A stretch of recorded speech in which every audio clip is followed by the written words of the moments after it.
And we're back with another one from Horizon Hobby. Now, when I think Horizon Hobby and E-flite, I obviously think about the Timber series for good reason. There is so many variants of this airplane. It's one of their best flying and most sold RC airplanes ever. And personally, the UMX series, the original UMX Timber, is what got me involved in the flying hobby. So I have a soft spot for these things. Now, I did fly this already, and I also had the previous model, which was the original Night Timber X. And this video is about, if you have that model like I have it, is it worth upgrading to this? Now, if you don't have one and never had the original, yes, I'm going to tell you before I even fly this thing, I recommend it. These are some of the most universal airplanes ever. And I say that, pretty cautiously because I do work with a lot of companies. But by far, guys, this is the best bush plane. It might not be the most aesthetically pleasing because it's not really scale, right? The Timber isn't based off anything. But I promise you, it is the best flying hands down. There's no way around that. Now, this model right here is upgraded. There's a couple things that set it apart from the previous model. And if you set them side by side, they kind of look the same, right? Except the stickers are going to be a little different. But there are some key upgrades, and there's also some upgrades that I think they should have done, which I'm going to tell you guys at the end of the video. But to start, AS3X Plus. So if you guys don't like programming stuff like me, all you have to do is bind this thing up. It's going to show you that smart file. You load it, and you have an airplane that's ready to fly just the way Horizon Hobby wants you to fly it. Now, you can take that and tweak it a little bit, which I did, and I'm going to show you guys why.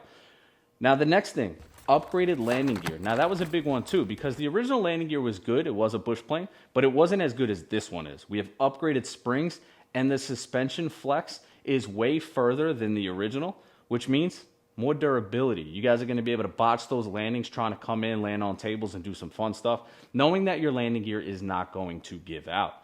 Now, the last thing, which is the biggest for me, is the battery bay. Now, on the original, the battery bay was underneath, so you had to turn the plane upside down. It was a tight spot. You were limited to the kind of battery, the size battery you fit in there, and trying to get the Velcro around really was a pain. So they listened to the consumer. Battery bay is now on the top of this model, which is a big plus. Now, you can run a 2200 to a 3200 milliamp 3S or 4S battery. I obviously recommend a 4S pack, but you can also go bigger than 3200 because that battery bay is that large. Now, with all that being said, the upgrades are amazing. It does fly amazing. Can't wait to show you guys that. But there is a couple things that I wish that they did differently, and I'm going to tell you guys at the end of the video 3 major upgrades that I think they missed. So with all that being said, let's get into it. For those of you guys that are fairly new to the channel, these are night planes, and you can shut off or turn on these lights at any time. The cool part is the lights are actually built into the foam. Now, this is a bigger style plane, and I would love to see one in a UMX, but with full flaps down, and I don't even have the added slats on, I was able to fly this thing in a small space, which was pretty amazing to me. You need a little bit of throttle control, and I figured the best way to start this video off, since you guys know my landings are rough, is with a durability test. She's durable. There's a few different ways to fly this. It does have SAFE and AS3X, so you can fly it normal with flaps or go full span ailerons. Now, when you go full span ailerons, the flaps still work as ailerons. The only problem is you will lose SAFE. But to set this up is fairly simple. So the first thing you're going to do is open up the model by taking the wings off, and you're going to disconnect the lights from channel 5 and plug that into the bind port. Now, the ailerons are going to stay on a Y harness, but you have to unplug the flaps from channel 6, and that's actually a Y harness. So you're going to separate that and plug in the flaps directly to the receiver in channel 5 and channel 6. Again, all you got to do is remove the Y harness and connect them directly to the receiver. Now, we have to go in the remote and change all the settings. So you're going to go in the remote, you're going to go to aircraft type. But now where it says wing, 1 aileron, 1 flap, you have to set it to 2 flaps, since now you have 2 flaps plugged into that receiver, and then go into channel assign and set it 5 and 6. So my 5 is going to be the right flap, and my 6 is going to be the left flap. Now, before you move to the next step, you do want to check. So when I hit flaps, my right aileron is going to be moving in the wrong direction. So all you got to do is go in servo setup, go to reverse, and I'm going to reverse that right flap. Simple enough. Now everything is moving in the right direction. Make sure you do not skip this step. Now the final part is going to go into your mixing. Now this is where it's a little complicated, but just copy what I have on the screen. You're going to go rate -100 and then -100 again. If it's wrong, just do it the opposite way. And I set mine to my A switch. So when my A switch is in the normal position, everything functions the way it should. My ailerons are normal and my flaps are normal. They do not move with the ailerons. But when I hit it into the 1 position, now I have full span ailerons. Again, you guys are going to lose safe because your safe has to be assigned to a channel. And now with this setup, we are using all available channels. If you guys have a question, just reach out to me and I'm happy to help you guys with videos or whatever I have to do through email. I'm leaving my email down below. Right here is an official Maiden flight. Now the reason I'm doing this style video is I actually forgot my microphone at home, but all is well. Now where you see me shut those flaps off, the nose did pitch down slightly. That tells me that Horizon Hobby's flap to elevator mix is a little off, and I will need to tweak it to my liking. Again, pretty simple, and I'm going to go over all of that in my follow-up video. Now I am very familiar with this plane, so bringing it into a hover was no problem. I'm running a 4S 2900 new air pack. It has a 150cc discharge rate, and I absolutely love these things. Now on the stock aileron setup, the roll rate is okay, but right here I'm going to hit that switch, full span ailerons. You see just how crazy that roll rate is. This is one of the most universal airplanes on the market from any company. You could fly this extremely easy with low rates and safe mode, or shut all that off, and this thing is going to fly probably better than the Extra 300. It really is an amazing airplane, and I love flying these things. The Timbers are STOL planes, and one of the benefits of having a STOL plane is you don't need a big landing strip to land or take off. So I have the flaps down, I'm bringing it in. I'm gonna stop the plane, go full elevator and full throttle, and you see it takes off in probably less than 3 inches, which means we could take off of tables and pretty much do anything with this airplane. Knife edging it was also a dream. If you guys know, I'm probably not the best pilot out, although I did notice that it's easier to fly when you're not actually talking to the camera. You could focus more on the airplane itself. So I was able to do a lot of stuff that I typically wouldn't do on a maiden flight. Now I'm going to bring this thing in for a land because I want to put a camera on my chest, and I'm going to talk you guys through some of the basic maneuvers, and maybe you could start to see why I like these Timbers so much. The Timber is a tail dragger, so taxiing it can seem a little bit difficult, but it's fairly simple as long as you remember to keep that tail planted. So I'm going full elevator to help keep that tail wheel on the ground, and whichever way my rudder turns, I'm using opposite aileron to keep the wings level. Now on takeoff, you're going to see I'm going half flaps. I'm going probably 50 to 60% throttle. I bring that tail up a little bit and lightly take off. Now again, here you'll notice when I shut the flaps off, the nose pitches down. That's because my elevator to flap mix is definitely way off, which I will fix. But I'm going to keep it around 50% throttle, and I just want you to watch my hands and how easy this thing flies.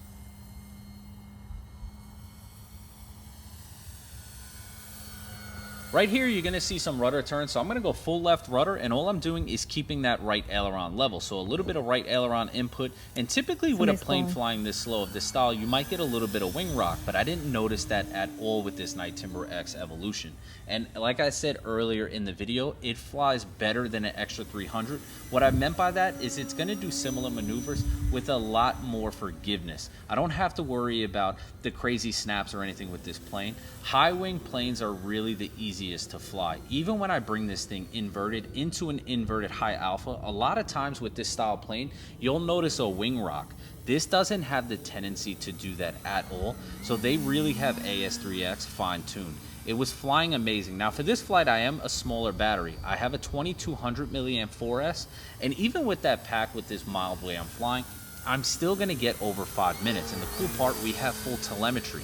So I don't actually have to set a timer. My remote is gonna beep and let me know when my battery voltage is low. Bringing this thing into a hover is no problem. The more you fly these things, the easier it gets. Right now I'm running 35% expo on all surfaces.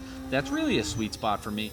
With the high full span aileron rate, I probably will upgrade to maybe 40% and try that out. That's one thing that you're always going to be messing with when you're flying RC airplanes, is trying to fine tune each plane to the way you like to fly. Now with full flaps, this thing will land anywhere, and I'm going to bring it in and do another STOL takeoff.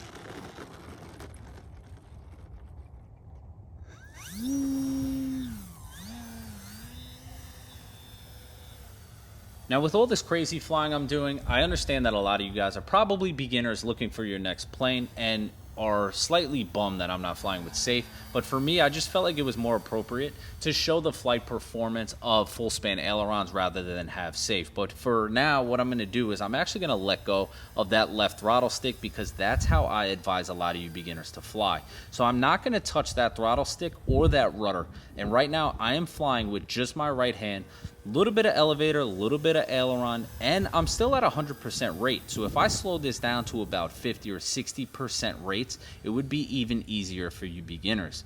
Now, it's crazy that it flies this simple at 50% right side up, but watch right now as I go inverted. I'm still not touching that throttle or that rudder. So if you guys want to fly inverted at 50% throttle, it really is a sweet spot for this timber. You do not have to worry about this thing stalling, and this is a good plane to really progress your skills as a pilot and learning aerobatics. You don't have to worry so much about that right stick.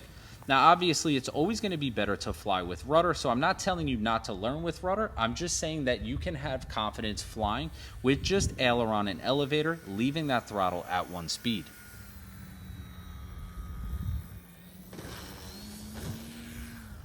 So with all that being said, I really think you guys are starting to understand why I like these things so much. It's called flight envelopes. A beginner can take this thing and fly with SAFE and low rates and have full confidence knowing they're going to be able to take off and land in one piece. But somebody who's a good 3D pilot, F3A pilot, or somebody that just, messes around stick jamming and some aerobatics will be able to take one of these and not get bored. Now what I'm going to do is go full flaps. I'm going to try to land this thing in the headwind at basically no speed, because that's what these timbers with full flaps are good at. And then we're going to go over the upgrades that I think they should have did from the factory.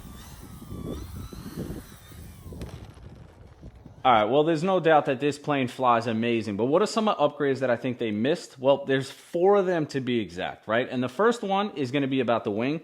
I think they should have taken a little bit of the research and development they did on the Super Timber and the Sportix and designed quick release wings so that we didn't have to use a screwdriver to take those off. Not a big deal, but just not having to worry about bringing a Phillips head screwdriver and, 1, 2, 3, a little clip to pop that wing off would have been a major upgrade.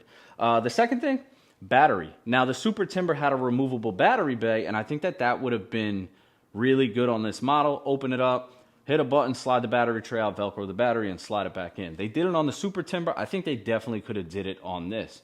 The third thing I would like to see, which isn't a big deal, we could do this ourselves, air-filled tires. So for maybe 15, 20 bucks, I'm definitely going to get a set of air-filled tires for this, because this is a model that I love flying.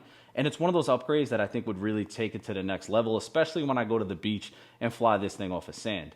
And the last thing, I would have liked to have seen removable slats. Now, the Super Timber had these quick connect slats that if you took them off, it had covers, you put them back on. If you want to add slats to this model, you do have to glue them in. So you're either going slats on or slats off. And I haven't flown this or even the old one with the slats yet, so I'm not sure if I'm going to do it yet, because it's pretty aerobatic just the way it sits. But having the option with slats probably would slow it down and make flying this big airplane in my small backyard a little bit easier. So I'm toying with that idea. Actually, I want to hear from you guys. Do you think I should put slats on this? If you had the original model and you flew with slats, did you like it? And all in, that's really the only issues I had with this. It's a proven good style airplane, big flight envelope, flies amazing. The option to fly at night in low wind is just phenomenal. All in, I love the Timbers. I love this, and I don't want to see them stop making these things. I really hope they take this exact model, shrink it down to like a UMX or even a micro style with a 4S battery like that Micro Draco. I think that they would sell like hotcakes. I would definitely buy more than one, because you know me, I fly in the backyard and I would be crashing that thing. So having something like this in that smaller size, major key. So with all that being said, I appreciate you guys watching. If you're interested in one of these, the link is down below. And as always, happy flying.